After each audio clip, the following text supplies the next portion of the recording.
Kahapon lang, October 7, ibinalita ng 24 oras, former President Rodrigo Roa Duterte naghain ng COC sa pagka-Davao City Mayor. At hindi nga ba ang kanyang gagawing Vice Mayor ay si Baste Duterte. Sabi pa sa GMA News, the former President also appeared to have ruled out the possibility of running for senator even as opinion polls indicated that he was among the favorites to win Senate seats in the upcoming year.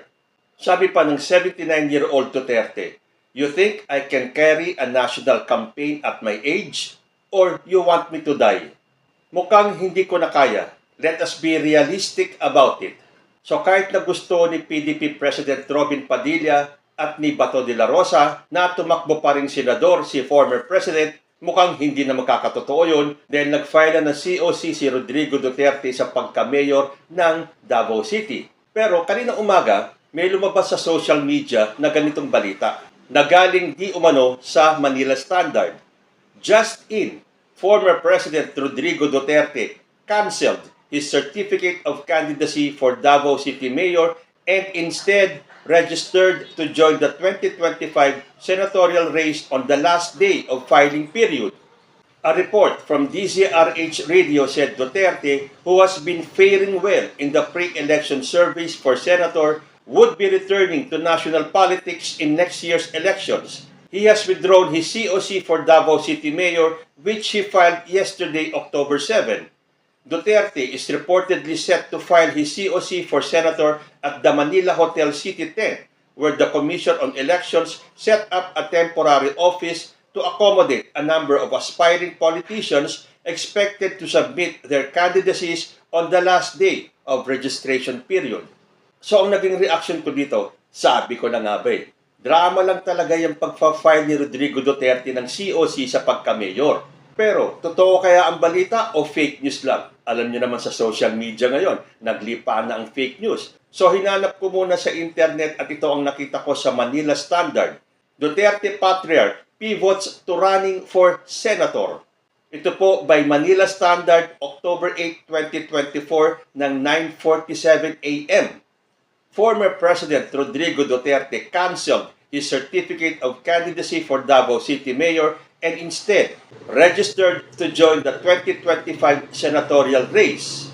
So, hindi po ito fake news. Totoong kinancel na ni Rodrigo Duterte yung kanyang COC sa pagka-mayor ng Davao City at siya ay tatakbong senador sa 2025. At mamaya nga daw, bago matapos ang last day ng filing ng COC, ay magfa-file na siya ng kanyang kandidatura para sa pagkasenador sa 2025.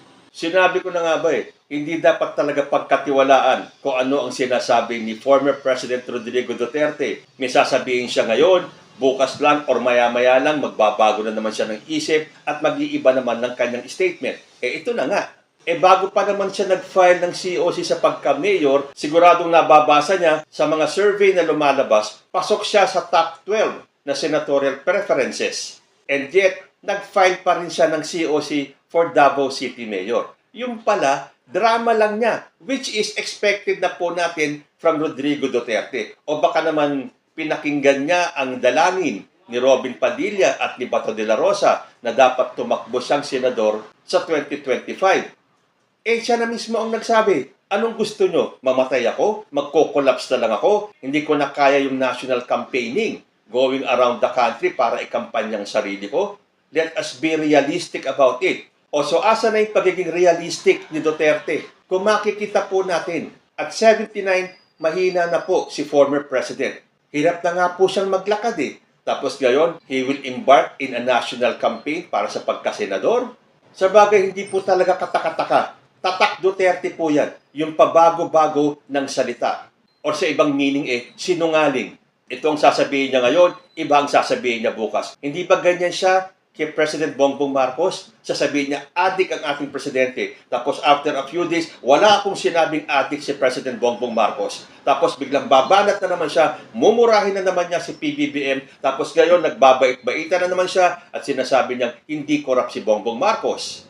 So, meron pa bang bago kay Rodrigo Duterte? Actually, noong 2016, ganyan na po ang drama ni Rodrigo Duterte. Sabi nga po dito sa balita sa Rappler, noong October 12, 2015. Sabi ni Rodrigo Duterte, "Sorry, I will not run for president." Pero a few days later, balita din ng Rappler, October 29, 2015, Duterte placeholder Dino withdraws presidential bid. Dahil nga po, si Martin Dino ang unang nag-file ng COC for president para sa taong 2016. Although alam na ng taong bayan na siya ay placeholder lang ni Duterte during that time. So ang nangyari, sinabi ni Dino, yung slot na yon binibigay namin kay Rodi Duterte. So nag-withdraw si Martin Dino at pumalit si Rodrigo Duterte. Akala ko ba nagsorry pa siya at nagsabi niya, "I will not run for president." And yet, tumakbo siyang presidente. So hihintayin po natin bago matapos ang araw na to kung magfa-file si former President Rodrigo Duterte ng kanyang COC sa pagkasenador sa 2025. So ano na ang mangyayari sa mga candidates ng pagka-mayor ng Davao City? Hindi nga pa nag-file si Baste Duterte bilang Vice Mayor, so malamang siya ang tatakbong mayor. At sino naman ang kanyang makakatunggali?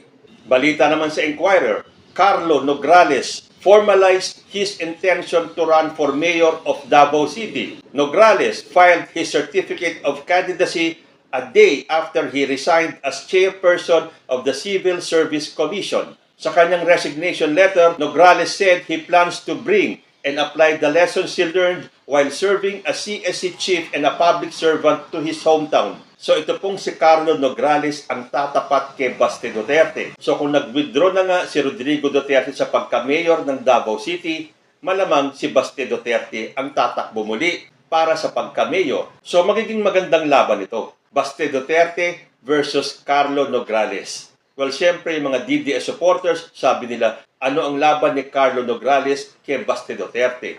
But again, we can never tell. Dahil sa kabilang balita, sinasabi naman, kaya nag-file si Rodrigo Duterte ng COC sa pagka-mayor dahil hindi kakayanin ni Baste Duterte ang kanyang katunggaling si Nograles. At sigurado daw natatalunin ni Nograles itong si Baste Duterte sa pagka-mayor. Pero sa usapin na yan, we will let the people of Davao City ang pumili ng kanilang magiging mayor sa 2025. Manalo kaya ulit si Baste Duterte o manaig ang kanyang katunggaling si Nograles? So magkakaroon na nga ng isang Duterte sa mga kakandidato bilang senador sa 2025 dahil si Baste mananatili sa Davao City at si Pulong Duterte naman ay nag-file ng kanyang COC sa pagkakongresista. So abangan po natin ang susunod na drama ni Rodrigo Duterte. Hahabol nga kaya si Rodrigo Duterte sa kanyang pag-file ng COC sa pagkasenador hanggang sa matapos ang last day of filing ngayong araw na to? Kayo po, ano ang masasabi ninyo? Comment lang po down below at magbabalik ang usapang Tito Manny. Diyos ti Agnina.